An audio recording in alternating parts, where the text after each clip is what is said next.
Ella nunca podrá permitirse una casa. Apenas puede pagar el almuerzo, anunció mi padre a 40 invitados en mi propia fiesta de cumpleaños. Y la mesa se rió. Él estaba de pie en la cabecera de la mesa, con la copa de vino en alto, sonriendo como si acabara de contar el mejor chiste del mundo. Y quizás para él, lo era. Mi novio, Nathan, me apretó la mano bajo la mesa. No me inmuté. No lloré. Solo miré a mi padre a los ojos y sonreí. Lo que él no sabía era que yo había pasado los últimos 8 años preparándome exactamente para este momento. No por venganza, por la verdad.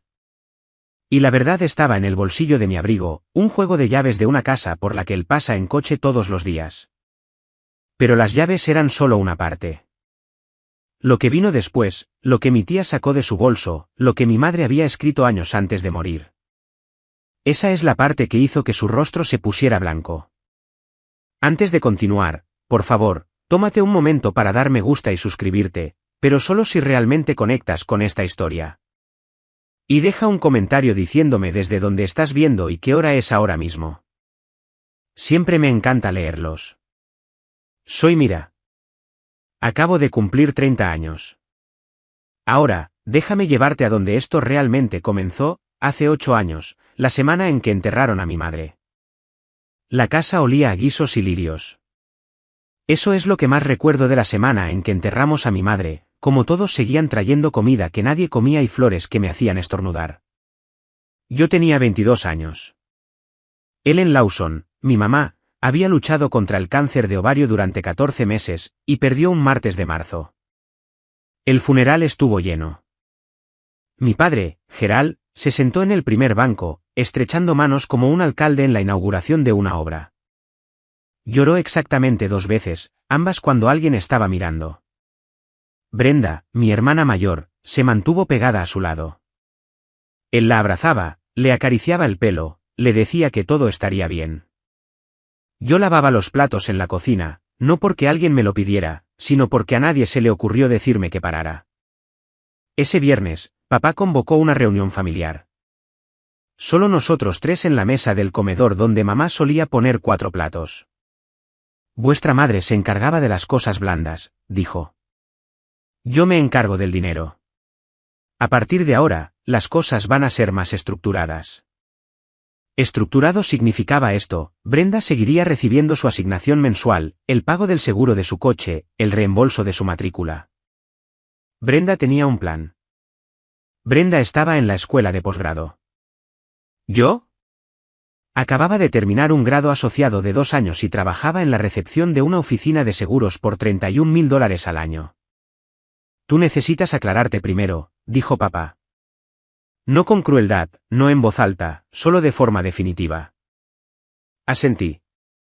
¿Qué más podía hacer? Esa noche, bajé al sótano a buscar una caja de jerseys viejos de mamá. Y detrás del calentador de agua, metida contra la pared, encontré una pequeña caja de cartón con la etiqueta Ellen, personal escrita a mano por mi madre. Papá nos dijo que lo había tirado todo. Cogí la caja. No la abrí. Simplemente la sostuve en el coche y conduje a casa. Los 2 años siguientes pasaron como un lapso de tiempo de la vida de otra persona mejorando mientras la mía permanecía inmóvil. Brenda cumplió 26 y papá le compró un Audi plateado, un regalo de graduación por terminar su máster en administración de empresas.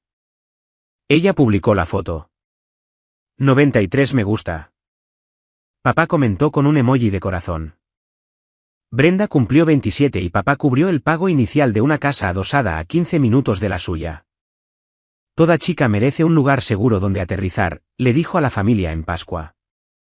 Yo ya tenía 2 trabajos para entonces. Recepcionista en la oficina de seguros hasta las 5, y camarera en un lugar llamado Rosies hasta la medianoche. Vivía en un apartamento compartido con 2 extraños que dejaban pelos en el desagüe y ponían música hasta las 2 de la madrugada. Mi mitad del alquiler era de $480. En cada reunión familiar, acción de gracias, Navidad, el cumpleaños de alguien, papá encontraba la manera de mencionarme. Mira, todavía se está aclarando. No todo el mundo florece a la misma velocidad, ¿verdad? Lo decía con una pequeña sonrisa triste, como si estuviera siendo generoso, como si me estuviera apoyando. Y cada tía, cada tío, cada primo asentiría con esa mirada. La cabeza inclinada, los ojos tiernos. Pobre Mira. Luego empezaron los susurros. Los oía de segunda mano. ¿Está bien? Gerald dice que las cosas están difíciles.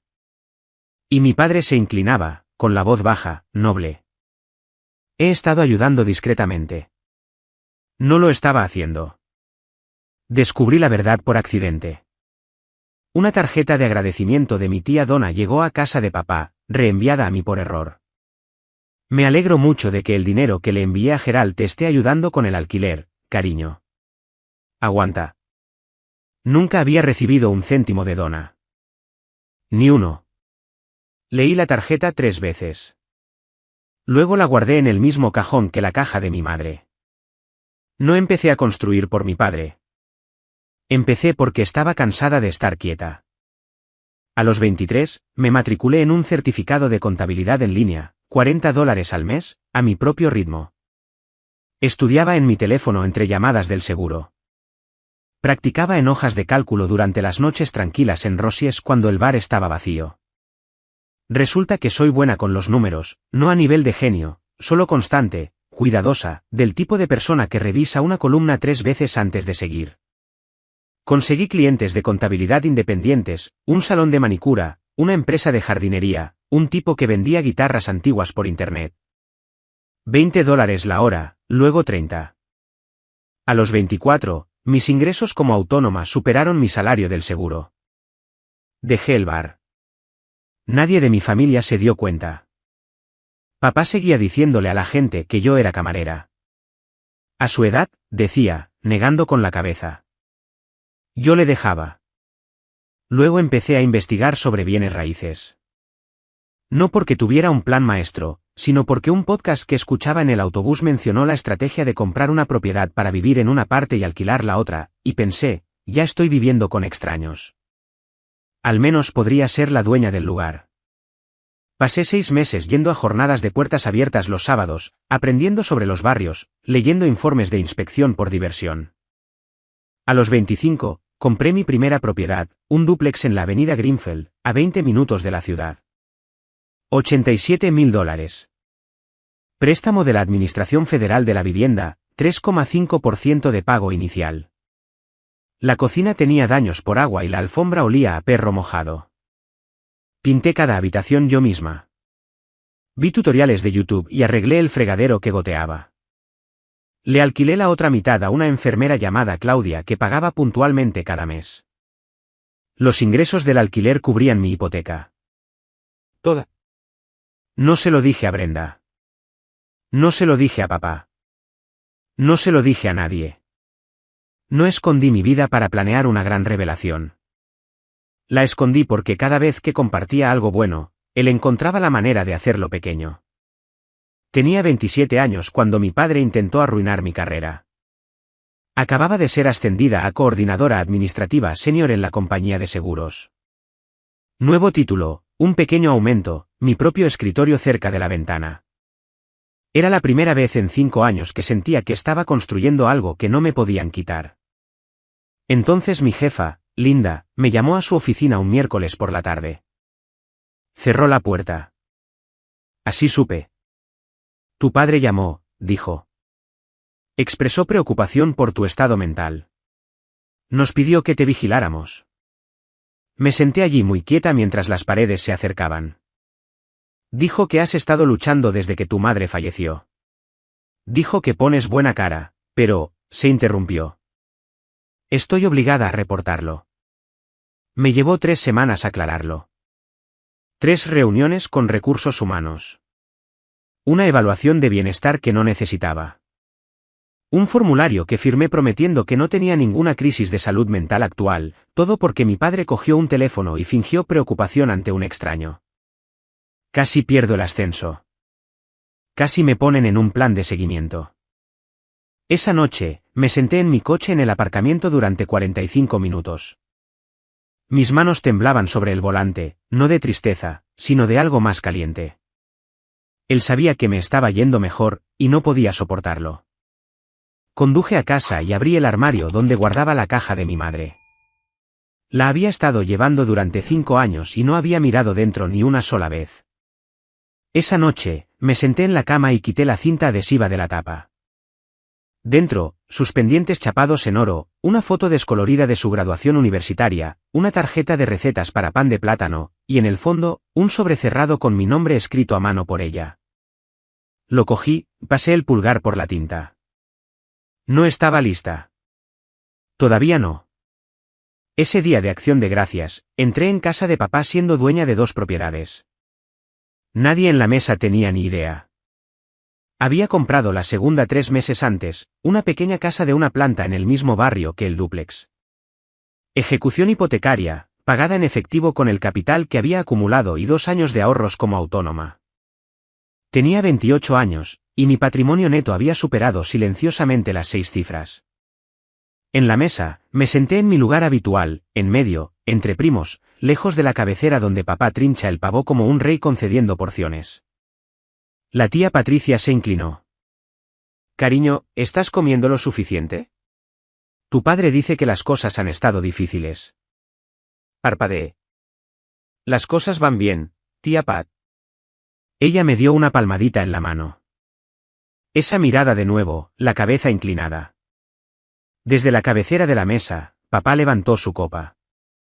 Solo quiero que todas mis chicas estén bien. Eso es todo lo que un padre puede pedir. Brenda asintió a su lado. La sala murmuró en señal de acuerdo. Nadie se giró hacia mí y preguntó, ¿tú qué dices? Me di cuenta de algo esa noche, sentada en ese comedor, rodeada de gente que me quería de segunda mano a través del filtro de lo que Gerald les contaba. Había construido una historia completa. En su versión, yo era la hija con dificultades y él era el padre sacrificado. Y la historia era tan consistente, tan bien ensayada que desafiarla solo me haría parecer una desagradecida. Eso es lo que pasa con una mentira contada por alguien en quien todos confían. No necesita pruebas. Solo necesita repetición. Después de la cena, salí al porche trasero a tomar el aire. Mi primo Derek me siguió. Oye, dijo, apoyándose en la barandilla. Mi madre ha estado haciendo preguntas sobre el dinero que le envió a tu padre para ti. Dice que algo no cuadra. Lo miré durante un largo momento. Dile que siga preguntando, dije. Conocí a Nathan en un taller de impuestos inmobiliarios en la sala de conferencias de un hotel que olía a café quemado y a moqueta industrial. Era contable, tranquilo, el tipo de persona que toma notas con frases completas. A mitad de la sesión, hice una pregunta sobre los calendarios de depreciación para alquileres de varias unidades. Y lo sorprendí mirándome como si no encajara con la imagen que se había hecho en su cabeza. Después del taller, me detuvo en el aparcamiento. Esa pregunta que hiciste. No era hipotética, ¿verdad? No. ¿Cuántas unidades? 3 puertas, 2 propiedades. Asintió lentamente, como si estuviera ajustando una hoja de cálculo en su mente. ¿Puedo invitarte a un café? Salimos discretamente. Le conté a Nathan todo. El dúplex, la casa de una planta, los clientes autónomos, la tasa de ahorro del 60%. No se inmutó. No intentó arreglarme ni advertirme ni frenarme. Una noche en su apartamento, mirando los envases de comida para llevar, dijo, no le debes una actuación de pobreza. Esa frase vivió en mi pecho durante semanas. Presenté a Nathan a mi familia en una cena de domingo. Papá le estrechó la mano y luego pasó toda la comida interrogándolo. Salario, ahorros, propiedad de vivienda, plan a 5 años. Ni una sola pregunta sobre quién era Nathan. Solo sobre lo que Nathan podía proporcionar. Después de la cena, papá me llevó aparte en el pasillo. Parece simpático, dijo papá, pero ser simpático no paga las facturas. Enderezó una foto enmarcada de Brenda en la pared. Siempre has necesitado a alguien más fuerte que tú, cariño. Más tarde en el coche, Nathan estaba callado. Luego dijo, no me hizo ni una pregunta sobre ti. ¿Ni una? Miré por la ventana. Eso es porque para él, dije, no hay nada en mí que valga la pena preguntar. Las mentiras se volvieron más específicas ese invierno. El primo Derek me envió una captura de pantalla de un chat de grupo familiar en el que yo no estaba. Papá había escrito, agradezco la paciencia de todos. La situación de la tarjeta de crédito de Mira está bajo control. La he estado pagando mensualmente. A ella no le gusta hablar de eso. $20.000. Ese era el número que había inventado. Consulté mi informe de crédito en mi teléfono. Puntuación, 782. 0 saldos. 0 pagos atrasados. El historial financiero más limpio de toda mi familia, probablemente incluyendo a Gerald. Pero no podía entrar en una habitación con 40 parientes con una copia impresa de mi puntuación de crédito. Así no funcionan las familias. La historia ya era un evangelio. Papá la había contado tantas veces con una pena tan practicada que corregirla sonaría a negación. Y fue entonces cuando entendí el final del juego. No solo me estaba derribando. Estaba construyendo una red de seguridad para sí mismo. Si alguna vez tenía éxito, él se llevaría el crédito. Le pagué la deuda. Le di una segunda oportunidad. La narrativa ya estaba escrita. Solo necesitaba tiempo para que se consolidara. Si me quedaba callada para siempre, él reescribiría toda mi vida. La casa en Maple Ridge apareció en marzo. Una casa de campo de estilo artesano de los años 40, 3 dormitorios, madera original, cocina renovada. El propietario se mudaba a Arizona y le puso un precio para venderla rápido. Conocía la calle. La conocía bien. Mi padre vivía en el 4708 de Maple Ridge Drive. Esta casa era el 4712. Hice una oferta en efectivo con el capital de mis 2 primeras propiedades más mis ahorros. El vendedor aceptó en 48 horas. Firmé los papeles un martes por la mañana. Nathan se sentó a mi lado, sosteniendo mi mano como siempre lo hace, firme, sin comentarios. La casa de mi padre estaba a 47 pasos a la izquierda. No compré esa casa para demostrar nada. La compré porque era una buena oferta, pero mentiría si dijera que la dirección no se me pasó por la cabeza. Papá llamó un domingo por la mañana de abril, 3 semanas antes de mi 30 cumpleaños. Su voz tenía ese tono cálido y generoso, el que usa cuando quiere que algo parezca un regalo. Cumplir 30 es un gran acontecimiento, cariño. Déjame organizarte una fiesta en mi casa. Yo me encargaré de todo. Mi primer instinto fue decir que no, mi segundo instinto fue recordar lo que Nathan me dijo una vez. Si dices que no, le dirá a todo el mundo que eres una desagradecida. Así que dije que sí. Papá se puso a trabajar inmediatamente. Encargó el catering. Alquiló sillas plegables. Envió invitaciones. No a mis amigos, sino a su gente, sus compañeros de golf, sus antiguos compañeros de trabajo, los vecinos que me habían visto crecer.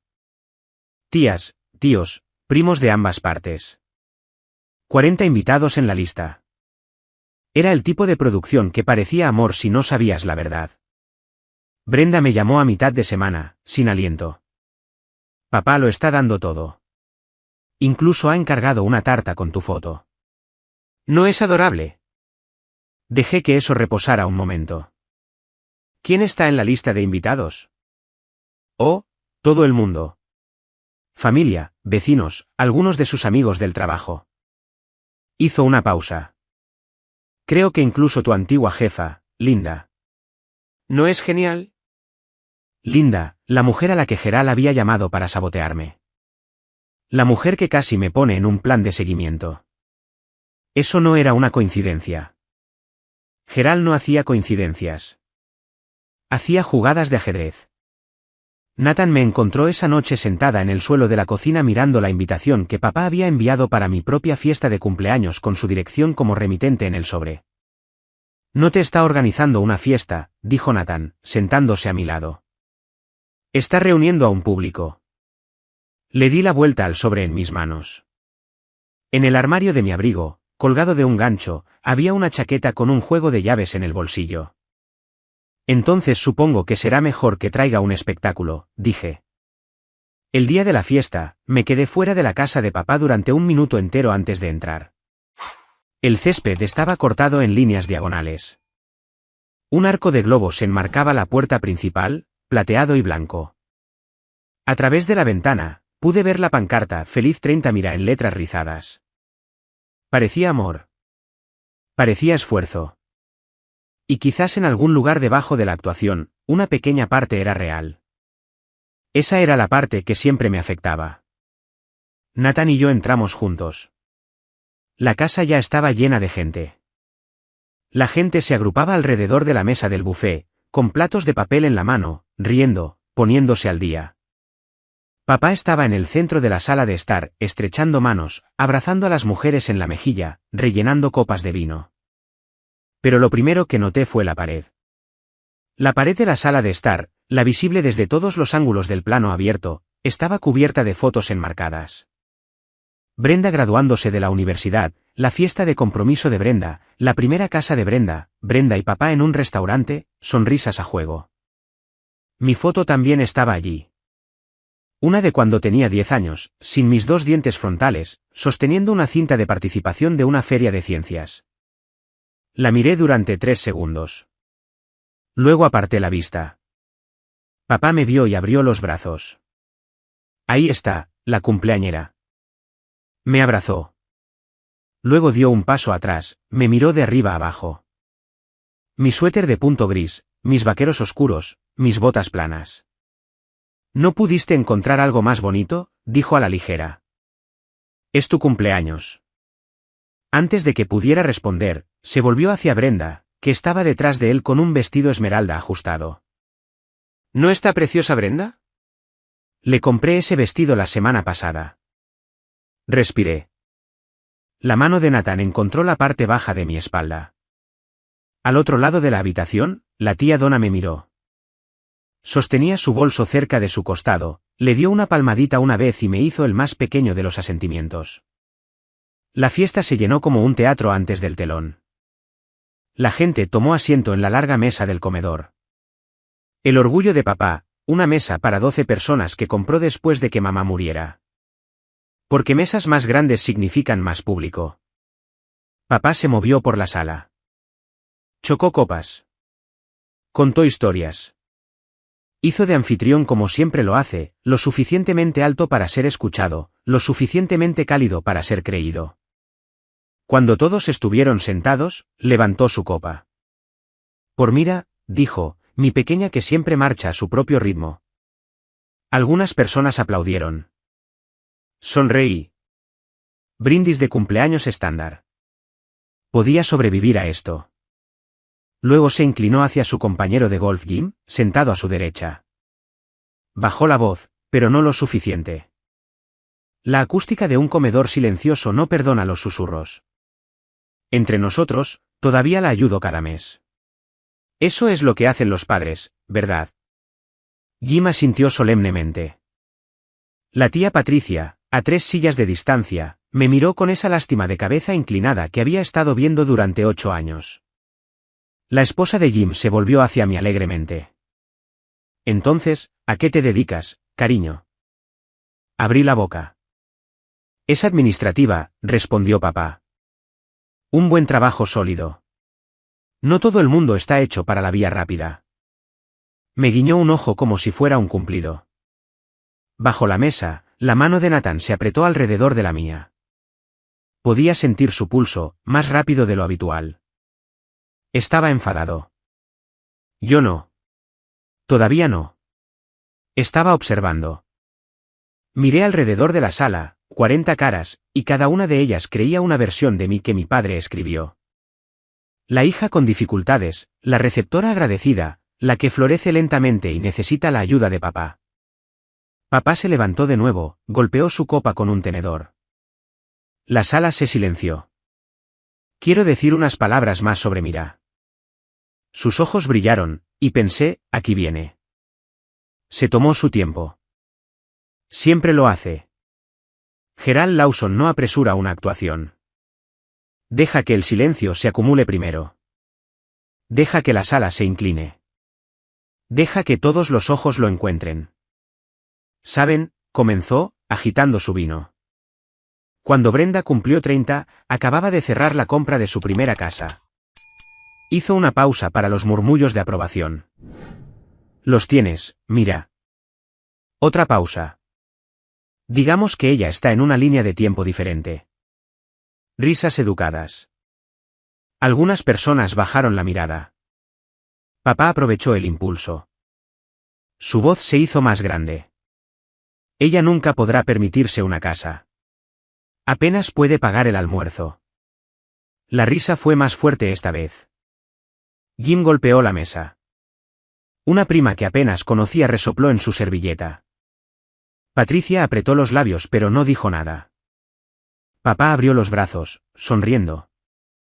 Pero para eso me tiene a mí, ¿verdad, cariño? Me miró y me guiñó un ojo. La sala esperó a que yo me riera, a que interpretara mi papel, a que pusiera los ojos en blanco y dijera, oh, papá, para allá. Sentí la sangre en mi cara, el calor detrás de mis ojos. Nathan me apretó la mano tan fuerte que pude sentir cada nudillo. 3 segundos de silencio. Miré a mi padre. Realmente miré al hombre que lavaba los platos en la cocina de su propia madre cuando era niño. Que se abrió camino hasta la gerencia media. Que construyó toda su identidad en torno a la idea de que sin él, ninguno de nosotros podría sostenerse. Y me di cuenta de que no estaba bromeando. Necesitaba que esto fuera cierto. Sonreí. No la sonrisa educada que había estado usando toda la noche. Una diferente. Del tipo que Nathan reconoció. La que significa que se ha tomado una decisión. De hecho, papá, dije. Mi voz era firme. ¿Tranquila? El tipo de tranquilidad que hace que una sala llena se quede quieta. Sobre eso. Tampoco me apresuré. Ya que estamos todos aquí, dije, y ya que mencionaste las casas, apoyé mi mano en el bolsillo de mi abrigo, que estaba colgado en el respaldo de mi silla. No saqué nada. Todavía no. Papá se rió. Del tipo reflexivo. Del tipo que llena el espacio cuando algo se siente mal. ¿Qué? ¿Tienes un billete de lotería ahí? Algunas personas se rieron entre dientes. No exactamente. Metí la mano en el bolsillo lentamente. La sala siguió mi mano de la misma manera que la gente sigue una cerilla que se enciende. Saqué un juego de llaves, 2 llaves de latón en un llavero simple con una etiqueta de cuero enganchada. Las puse suavemente sobre la mesa frente a mí. Sin lanzarlas, sin drama, solo metal sobre madera. Cerré la compra de una casa hace 6 semanas, dije. La risa se apagó. La copa de papá se detuvo a medio camino de su boca. Brenda inclinó la cabeza. No la inclinación de lástima a la que estaba acostumbrada de todos los demás. Una genuinamente confundida. Espera, ¿qué quieres decir? Quiero decir que compré una casa. Miré alrededor de la mesa. Pagada al contado. Sin hipoteca. El silencio ahora tenía textura. Podía oír el hielo asentándose en el vaso de agua de alguien. Papá dejó su vino con cuidado. De la manera en que dejas algo cuando tus manos podrían temblar si no te concentras. Pagada al contado, repitió. ¿Con qué dinero? Fue la primera pregunta honesta que me hizo en 8 años. No la respondí. Todavía no. Simplemente dejé las llaves allí. El latón reflejando la luz del techo, la pequeña etiqueta de cuero hacia arriba, la dirección impresa en un lado con letras pequeñas y limpias que nadie podía leer desde el otro lado de la mesa.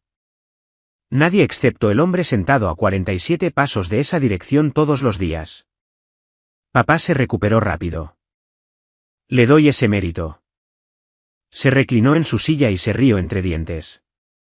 Una risa de actuación, del tipo que pretende señalar que nada ha cambiado. Todo está bajo control. Está bromeando. Escaneó la mesa, buscando aliados. Mira, estás bromeando, ¿verdad? Parezco que estoy bromeando. Nathan, a mi lado, habló por primera vez en toda la noche. Su voz era serena. No está bromeando. La mandíbula de papá se movió. Miró a Nathan de la misma manera que se mira una puerta cerrada que esperabas que estuviera abierta. Empezaron los susurros. Patricia se volvió hacia la mujer a su lado. Jim se frotó la nuca.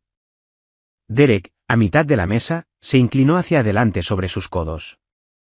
Papá bajó la voz, tratando de reducir la conversación a su tamaño. Vale, ¿y dónde? Antes de que pudiera responder, una voz vino del otro extremo de la mesa. Calma, Clara, sin prisas. Gerald. La tía Donna.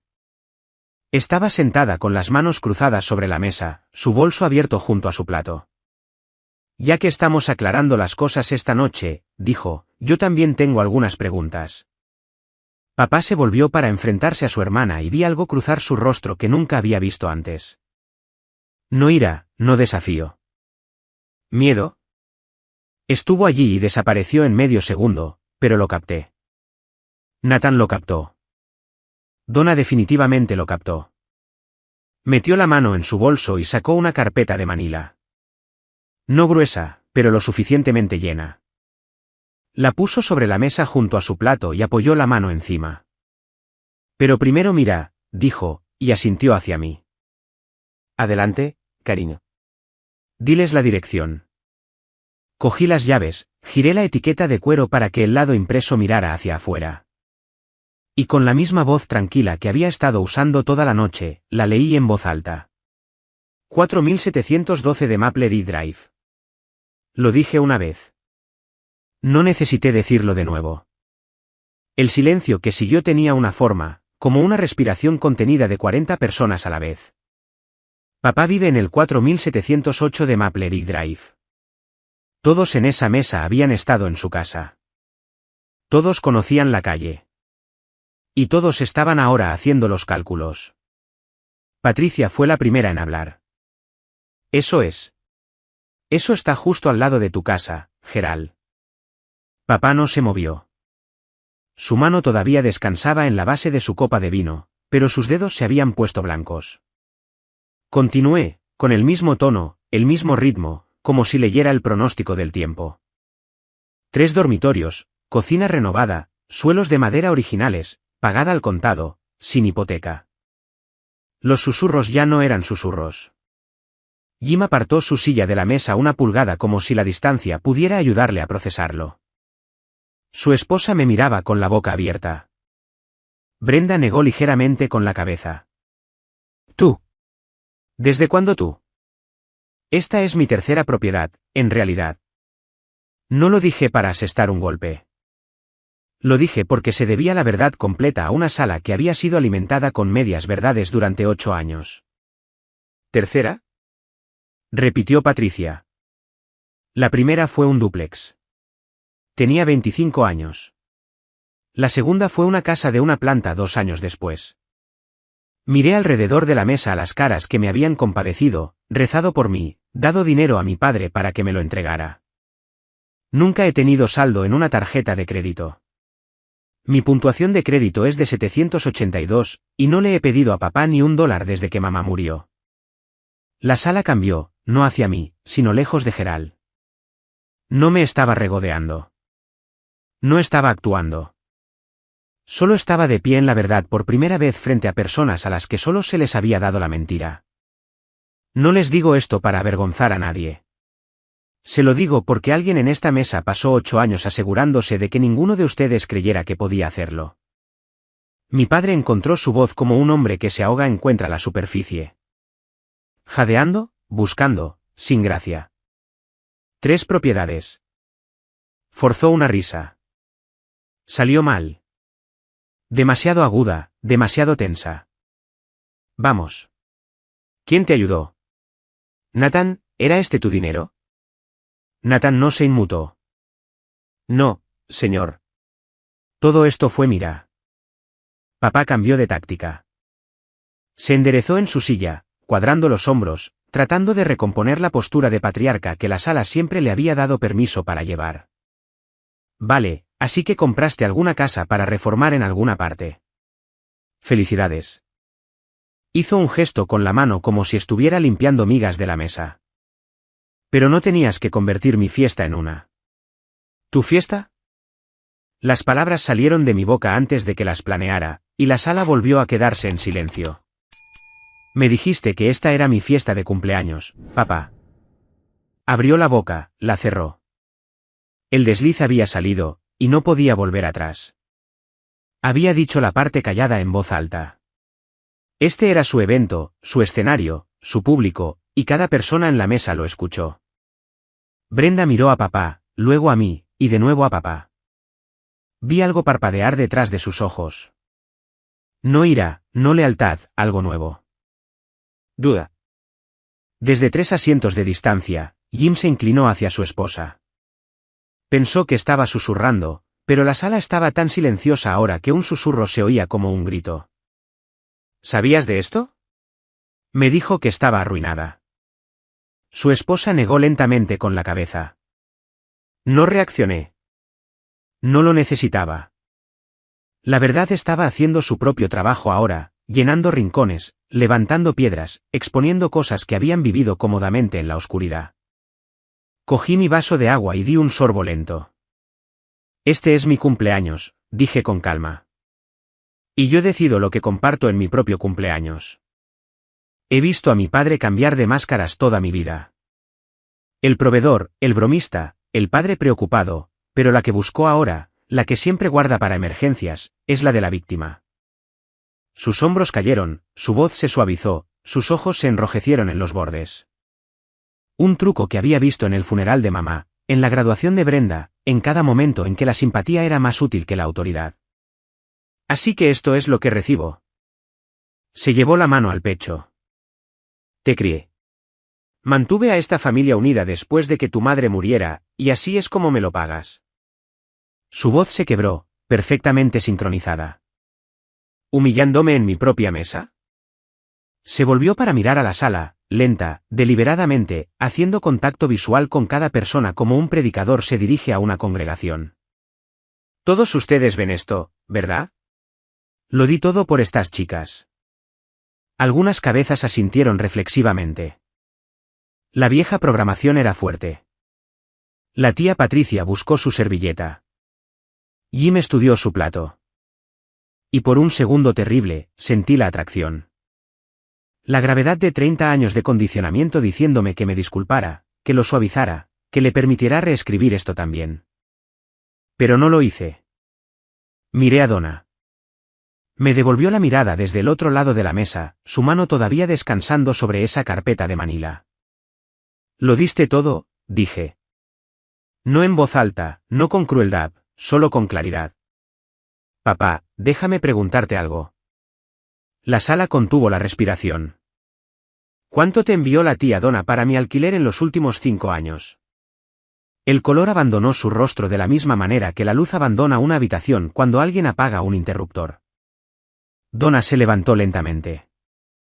Cogió la carpeta de Manila y la abrió. Tengo los recibos, dijo, literalmente. Donna no levantó la voz. No lo necesitaba. Lo expuso de la misma manera que un contable lee un libro mayor. Limpio, fáctico, devastador. Durante los últimos 5 años, le envié a Gerald $14200 en cheques personales. Cada uno de ellos estaba destinado al alquiler y los gastos de manutención de Mira. Sacó fotocopias de la carpeta y las extendió sobre la mesa. Gerald me dijo que ella estaba pasando por dificultades, que no llegaba a fin de mes, que él estaba complementando lo que yo enviaba con su propio dinero. Se volvió hacia mí. Mira, ¿recibiste algo de esto? No, tía Donna, ni un céntimo. Las fotocopias yacían sobre la mesa como pruebas en un juicio que nadie había convocado.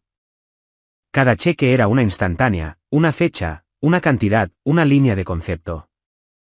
Para Mira, ayuda con el alquiler. Para Mira, servicios de invierno. Para Mira, seguro del coche. Patricia se inclinó hacia adelante, ajustándose las gafas de leer, escaneando las copias. Su rostro cambiaba con cada una. Papá se agarró al borde de la mesa. Eso fue. Eso fue para gastos del hogar. Lo usé para gastos generales. ¿Para qué, Gerald? La voz de Donna seguía siendo tranquila, todavía mesurada. Ella no vivía contigo. No tuvo respuesta. La frase simplemente quedó allí, inacabada, suspendida. Derek estaba de pie con los brazos cruzados, la mandíbula apretada, mirando a su tío. Entonces Patricia habló, y su voz fue la más baja que había tenido en toda la noche. Gerald se quitó las gafas. Te envié $600 la Navidad pasada para la reparación del coche de Mira. Me dijiste que su motor estaba fallando. Papá cerró los ojos. Mi motor estaba bien, dije. Siempre ha estado bien. La sala no explotó. Se desinfló. 40 personas sentadas con la lenta y pesada comprensión de que el hombre en quien habían confiado, el patriarca, el proveedor, la voz de la familia, había estado embolsándose su generosidad y vendiendo la dignidad de una hija para financiar la historia. Donna cerró la carpeta. No estoy aquí para pelear, Gerald. Estoy aquí porque escribí cheques para ayudar a tu hija y ella nunca vio ni un céntimo. Me levanté, no rápido, no enfadada. De la manera en que te levantas cuando has estado sentada con algo durante 8 años y finalmente es lo suficientemente ligero como para llevarlo erguido. Ya que estamos siendo honestos esta noche, déjenme ser completamente honesta. Miré alrededor de la sala a las caras con las que había crecido, las tías que me horneaban galletas, los tíos que me revolvían el pelo, los primos que jugaban al pilla-pilla conmigo en este mismo patio trasero. A cada uno de ellos se le había contado una historia sobre mí y cada uno de ellos la había creído. Compré mi primera propiedad a los 25, dije, un dúplex en la avenida Greenfield. Tenía 2 trabajos y ahorraba el 60% de mis ingresos. Mantuve mi voz uniforme, fáctica. Compré la segunda propiedad a los 27, una pequeña casa de una planta, pagada en efectivo con el capital que había acumulado. La casa de al lado, en la calle de papá, es mi tercera. Hice una pausa.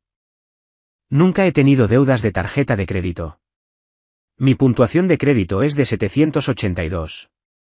No le he pedido a papá ni un solo dólar desde el funeral de mamá. Miré las caras alrededor de la mesa. Algunas me miraban a mí. Algunas miraban a Gerald. Unas pocas miraban al suelo. A cada persona en esta sala se le contó una versión diferente de mi vida. Lo sé porque he oído fragmentos de ella de casi todos ustedes. La hija con dificultades, la deuda secreta, el padre pagándola. Nada de eso era verdad. Linda, mi antigua jefa, habló desde el otro extremo de la mesa. Su voz era tensa. Te debo una disculpa, mira. Tu padre llamó a mi oficina sobre ti.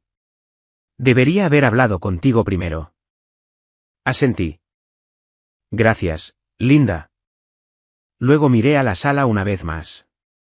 No estoy enfadada con ninguno de ustedes por creerle. Es mi padre. Por supuesto que le creyeron. Dejé que eso calara. Pero ahora lo saben. Mi padre se sentó como un hombre que había olvidado cómo funcionan las sillas, pesado, sin gracia, de repente. La copa de vino que había estado sosteniendo toda la noche estaba intacta sobre la mesa. La pancarta detrás de él todavía decía Feliz 30 Mira en cursiva plateada, y la ironía era tan espesa que podría haber sido un quinto invitado en su extremo de la mesa.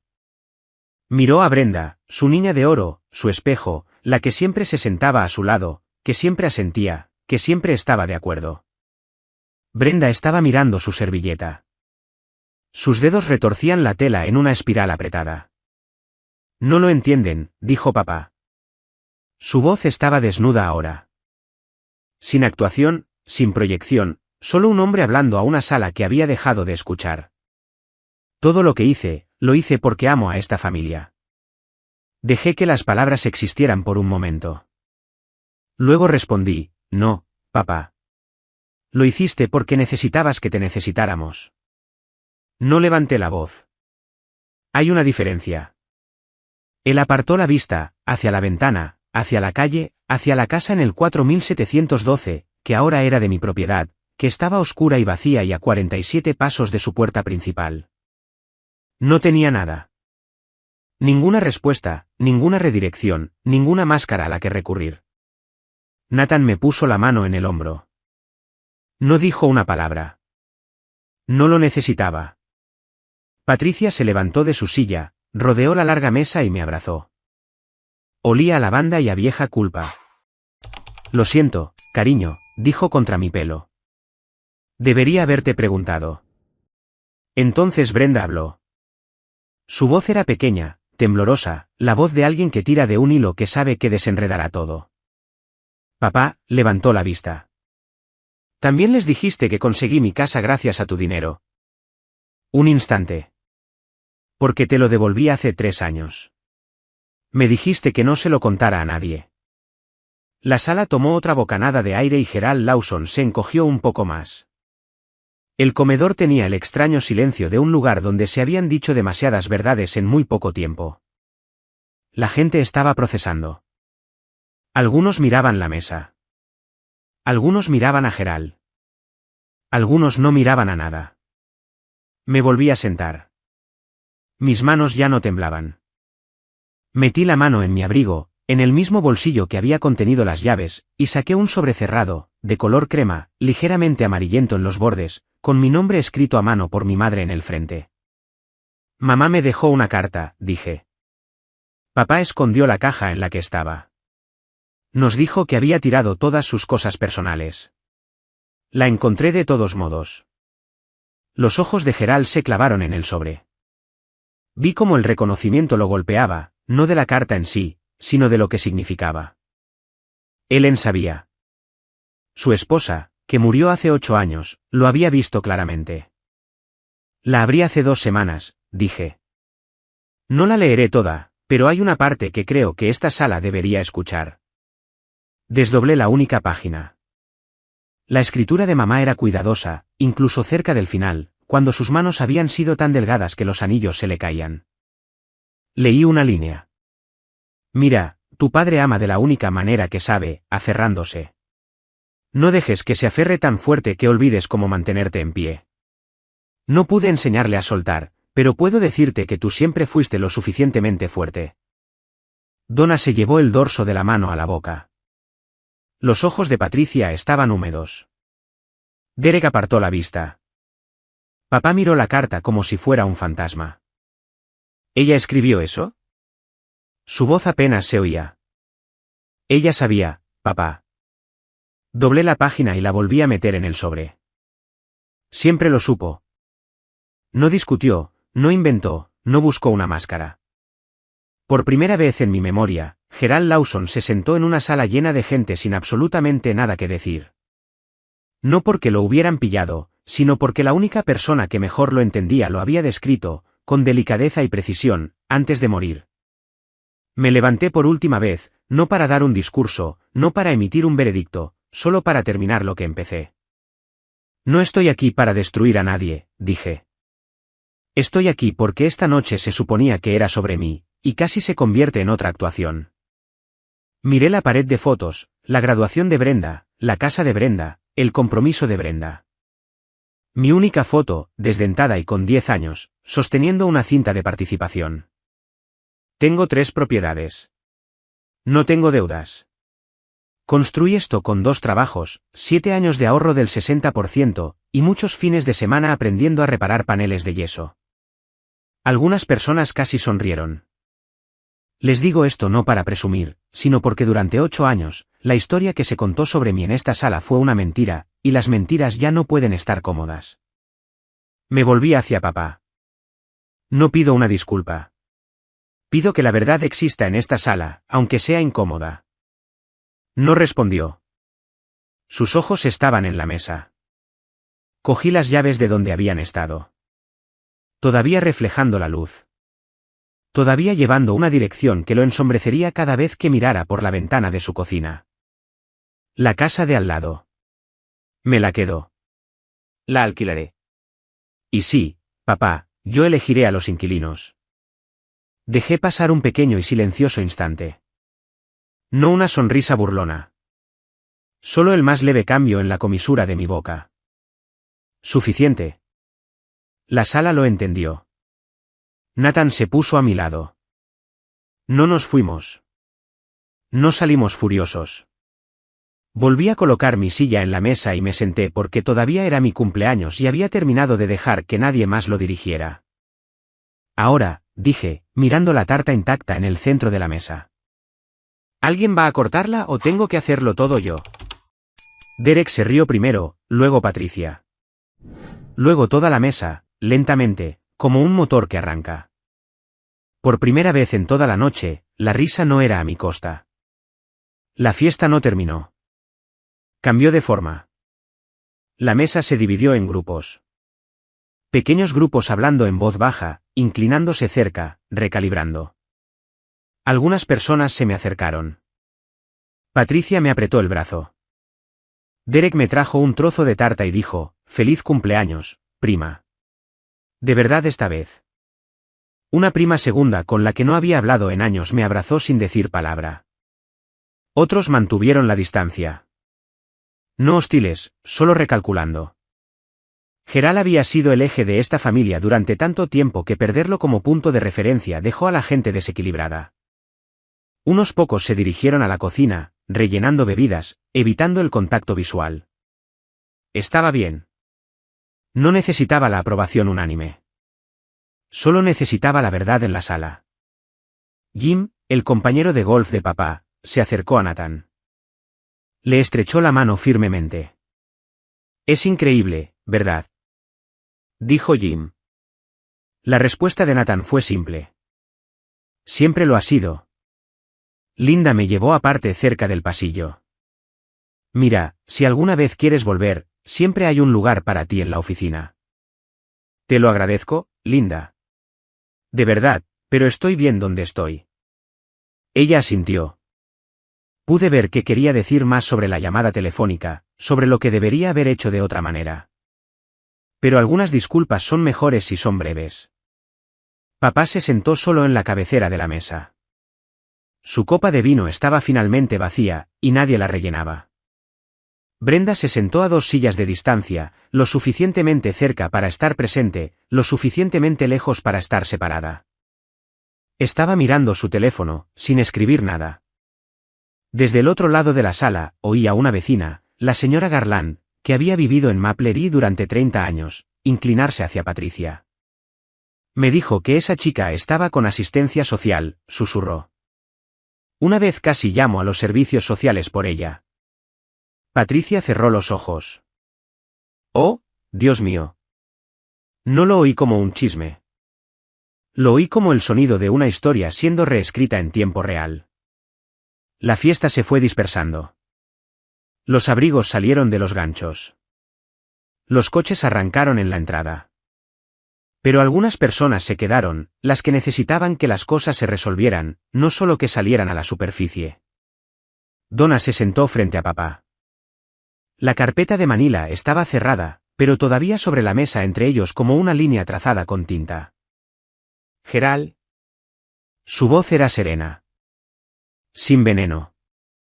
Sin teatralidad, solo la voz de una mujer que había estado escribiendo cheques a un fantasma. No voy a montar una escena. La mayoría de esta gente ya se va a casa de todos modos. Pero necesito que entiendas algo. Papá levantó la vista. Parecía 10 años mayor que hacía 2 horas.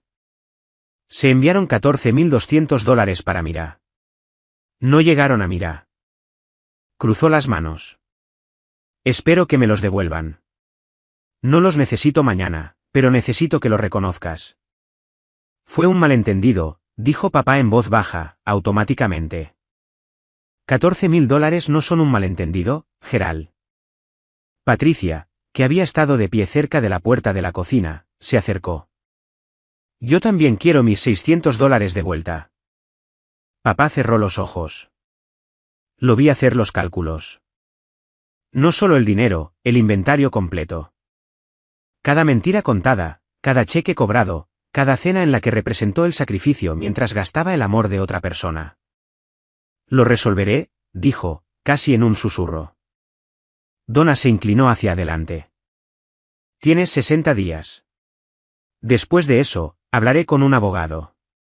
No porque quiera, sino porque necesito un registro.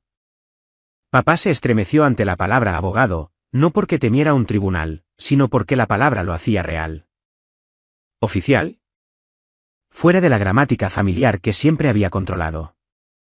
Se apartó de la mesa y se levantó lentamente. No me miró a mí ni a Brenda ni a nadie.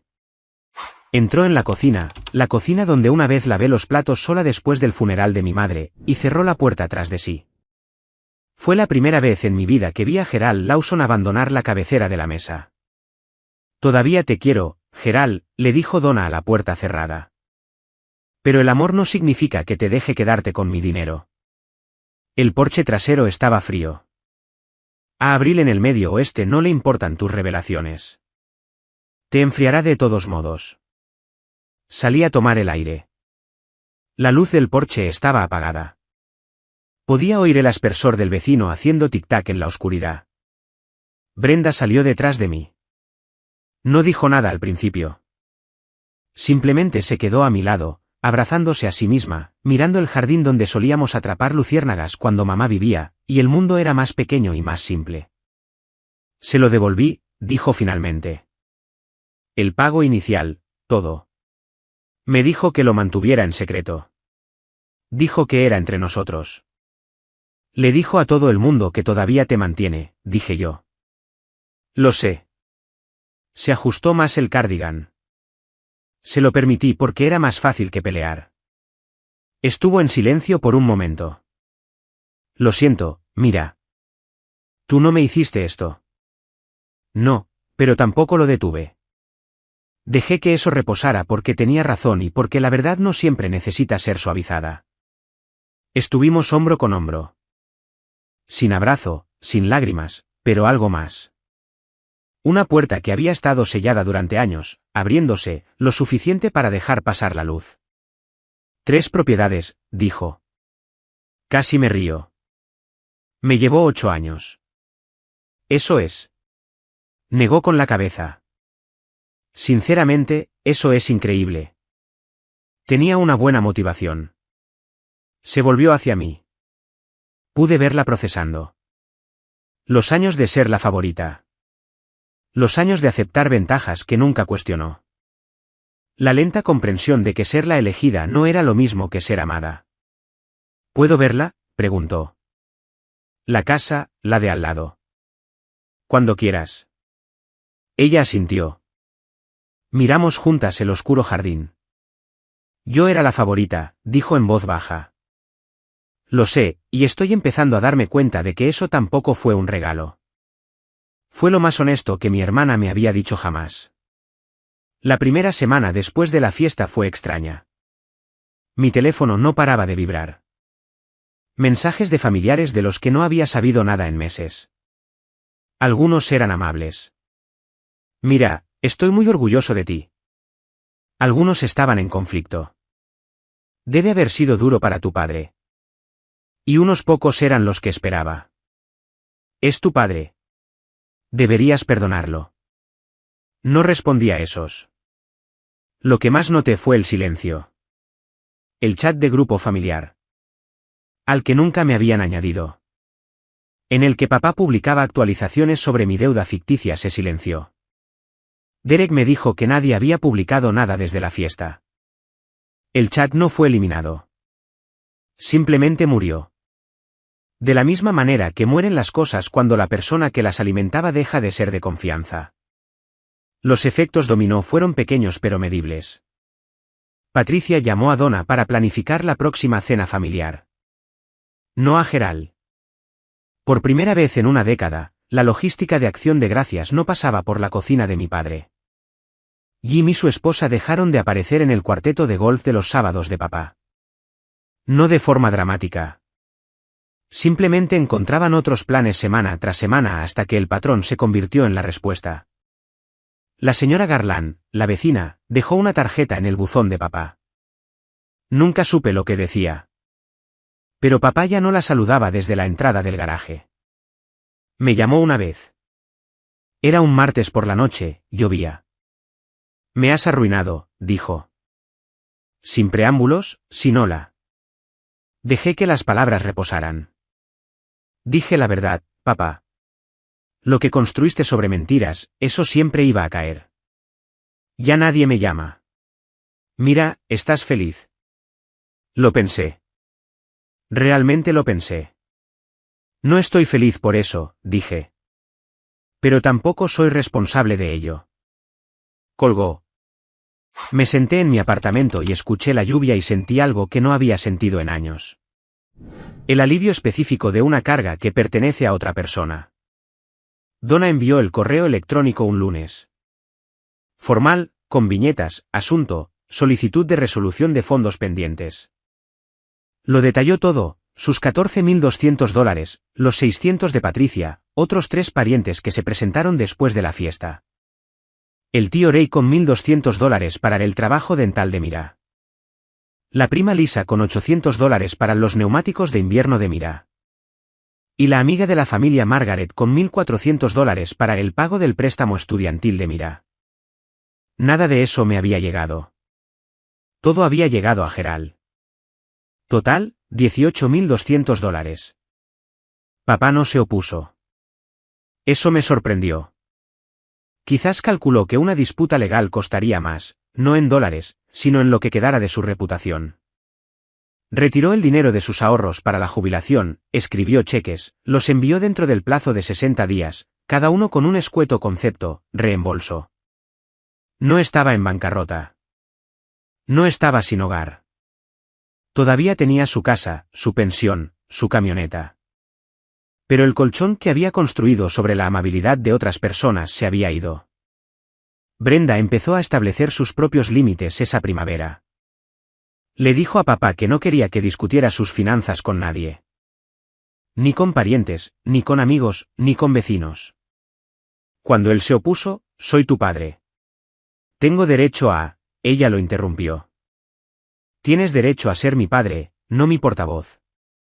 Alquilé la casa de Mapler a una pareja joven, los Martín, ambos profesores, tranquilos, amables, pagaban a tiempo. No elegí malos inquilinos. No elegí inquilinos ruidosos. Elegí a gente que me recordaba a Nathan y a mí, recién empezando, trabajando duro, ahorrando cada dólar. Cada mañana, cuando papá miraba por la ventana de su cocina, veía el coche de ellos en la entrada. Una casa que solía ser de otra persona ahora era mía, y no había nada que deshacer al respecto. Esa primavera, hice los cálculos. Dúplex, casa de una planta, casa de campo. Mi cartera valía algo más de $400.000. Tenía 30 años. No está mal para una chica que no podía pagar el almuerzo. 2 meses después, volví a casa de papá. No para una confrontación, no para cerrar un ciclo. Necesitaba una caja de adornos de Navidad de mamá que todavía estaba en el ático. Ángeles de porcelana que había coleccionado desde antes de que naciera Brenda. Los quería para mi apartamento. Papá abrió la puerta al segundo golpe. Llevaba una camisa de franela y gafas de leer subidas en la frente. La casa estaba silenciosa. No un silencio pacífico, un silencio vacío, el silencio de un lugar que solía resonar con control y ahora solo resonaba. Parecía mayor. Las líneas alrededor de sus ojos se habían profundizado y sus hombros estaban más bajos, como si el andamiaje que los sostenía hubiera sido retirado silenciosamente. Entra, dijo. Hizo café mientras yo subía al ático. Cuando bajé con la caja, estaba sentado en la mesa de la cocina con 2 tazas. Me senté frente a él. Durante mucho tiempo, ninguno de los dos habló. Luego dijo, tu madre solía decirme que me aferro demasiado. Giró la taza en sus manos. Siempre pensé que se refería a los platos. No me reí. Se refería a las personas, papá. Asintió lentamente. Lo sé. Lo sé ahora. Bebí un sorbo de café. Estaba aguado. Siempre lo había hecho demasiado aguado. Y mamá solía añadir una segunda cucharada cuando él no miraba. No le dije eso. Me levanté y metí la caja bajo el brazo. En la puerta, me detuve. No te estoy cerrando la puerta, dije. Pero necesito que dejes de mentir sobre mí, sobre Brenda, sobre mamá. Si puedes hacer eso, podemos empezar de nuevo lentamente. No respondió de inmediato. Luego asintió, y por primera vez, el asentimiento no pareció una actuación. Parecía un hombre sentado en una casa que era demasiado grande para él, tratando de recordar cómo ser pequeño. No pensé que estaba mintiendo, dijo en voz baja. Pensé que estaba protegiendo como necesitaba que fueran las cosas. Casi sentí pena por él, casi. Pero la piedad no es lo mismo que la absolución y entender no es lo mismo que olvidar. Adiós, papá. Levantó la mano a medio saludo. Caminé hacia mi coche con los ángeles de mi madre y no miré atrás. Estoy sentada en el porche del 4712 de Maplery Drive. No porque viva aquí, los Martín lo hacen, pero hoy estoy aquí haciendo una última revisión antes de que se muden la próxima semana. Comprobando la pintura, probando las cerraduras, asegurándome de que la luz del porche no parpadee. Nathan está a mi lado, café en mano, apoyado en la barandilla de esa manera fácil que tiene. Como si el mundo fuera un lugar donde las cosas generalmente funcionan si te presentas y prestas atención. Puedo ver la casa de papá desde aquí. A 47 pasos a la izquierda. La luz de su cocina está encendida. Siempre está encendida ahora. Pasa mucho tiempo en esa cocina por lo que me cuenta Brenda. Me llama todas las semanas ahora. Llamadas de verdad, no las superficiales que solíamos tener, donde me preguntaba cómo estaba y yo decía bien y ambos pretendíamos que eso era suficiente. ¿Te arrepientes?, pregunta Nathan. De contárselo a todos en la fiesta. Lo pienso, no porque la respuesta sea complicada, sino porque la pregunta merece más que un reflejo. Lamento que tuviera que suceder en público, digo. Pero él lo hizo público primero, cada vez. Nathan asiente. Eso es suficiente para él. Donna organizó la última cena familiar en su casa. Patricia trajo el vino. Derek se encargó de la parrilla. Nadie le pidió a Gerald que trincharse nada. Él no estaba allí. No porque estuviera prohibido, sino porque eligió no venir. Quizás esa es su versión de los límites. Quizás es solo orgullo. Todavía no lo sé. La luz del porche funciona. Las cerraduras son sólidas. A los Martín les va a encantar este lugar. Cierro la puerta principal con llave, guardo la llave en el bolsillo y camino hacia el coche. Nathan se pone a mi lado. La libertad no se trata de demostrarles que están equivocados. Se trata de no necesitar que digan que tienes razón. Si estás escuchando esto y reconoces a tu propio padre en el mío, o a tu madre, o a tu hermano, o a quien sea en tu familia que te hizo sentir que eras menos de lo que eres, quiero que sepas algo. No tienes que comprar una casa para demostrar tu valía. No tienes que poseer 3 propiedades ni memorizar tu puntuación de crédito ni deslizar llaves sobre una mesa de comedor frente a 40 personas. Ese fue mi camino. No tiene que ser el tuyo.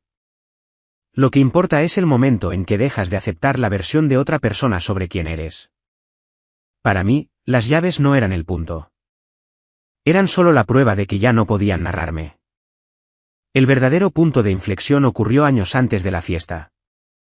La noche que me senté en un aparcamiento con las manos temblorosas y decidí que nunca más dejaría que un hombre que no creía en mí definiera de lo que era capaz. Y si aún no estás ahí, está bien. Yo no estuve ahí durante 8 años. Sostuve la carta de mi madre durante 5 años antes de abrirla. Guardé la tarjeta de agradecimiento de Donna en un cajón durante 3.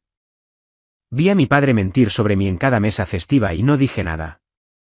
No cuento esta historia desde un lugar de perfección. La cuento desde el otro lado de un silencio muy largo. Papá me envía mensajes de texto a veces ahora. Mensajes cortos, una foto del patio trasero, una actualización del tiempo. No se ha disculpado. No creo que sepa cómo, pero dejó de mentir, al menos a mí. Y eso no es perdón, pero podría ser un comienzo. Por cierto, los Martín me hornearon galletas la semana pasada. Las dejaron en el porche en un recipiente de plástico con una nota de agradecimiento. Me quedé allí sosteniendo unas galletas de canela calientes frente a una casa que mi padre dijo que nunca podría permitirme, y me reí hasta que se me llenaron los ojos de lágrimas.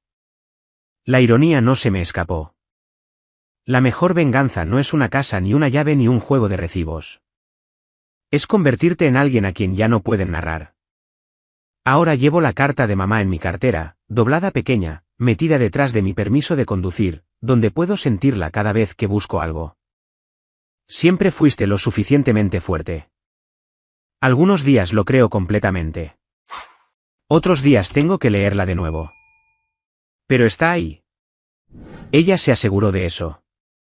Incluso desde donde sea que esté ahora, ella se aseguró. Nathan está esperando en el coche. El motor está en marcha. Nos vamos a casa. Nuestro apartamento por ahora. Quizás algo más grande algún día. Quizás una de mis propias propiedades. Una vez que los números tengan sentido, no tengo prisa. He aprendido que las mejores cosas que he construido se construyeron lentamente, en silencio, cuando nadie estaba mirando. Paso por delante de la casa de papá. La luz de la cocina sigue encendida. Lo imagino allí sentado en la mesa bebiendo café aguado, mirando su teléfono, preguntándose si alguien va a llamar. Una parte de mí quiere detenerse. Una parte de mí sabe que detenerse ahora mismo desharía el límite que pasé 8 años construyendo. Así que sigo caminando. Tengo 30 años. Tengo 3 casas. Tengo un hombre que me ve. Una hermana que está aprendiendo a estar presente. Una tía que lucha limpiamente. Una familia que se está reconstruyendo en torno a la verdad en lugar de en torno a la necesidad de un hombre de ser necesitado. Y un padre al que muy lentamente se le están acabando las historias que contar. Solía pensar que cumplir 30 se sentiría pesado, como una puerta que se cierra a los años que pasé invisible. No es así. Se siente como dejar una bolsa que no sabía que llevaba. Como enderezarme por primera vez y darme cuenta de que el techo nunca fue tan bajo como alguien te dijo que era. Nathan baja la ventanilla. ¿Lista? Me deslizo en el asiento del pasajero. Las llaves en mi bolsillo, la carta en mi cartera, todo el camino por delante. ¿Lista? Los 30 me sientan bien, pero se ven aún mejor con llaves en mi bolsillo y nadie más escribiendo el cheque. Y esa es mi historia. Si alguna vez te has sentido invisible para la persona que más debería haber creído en ti, deja un comentario y dime cuál fue el momento en que decidiste dejar de permitir que otra persona definiera tu valía. Y si aún no has llegado a ese momento, lo harás. Lo creo. Revisa la descripción para más historias como esta. Nos vemos en la próxima.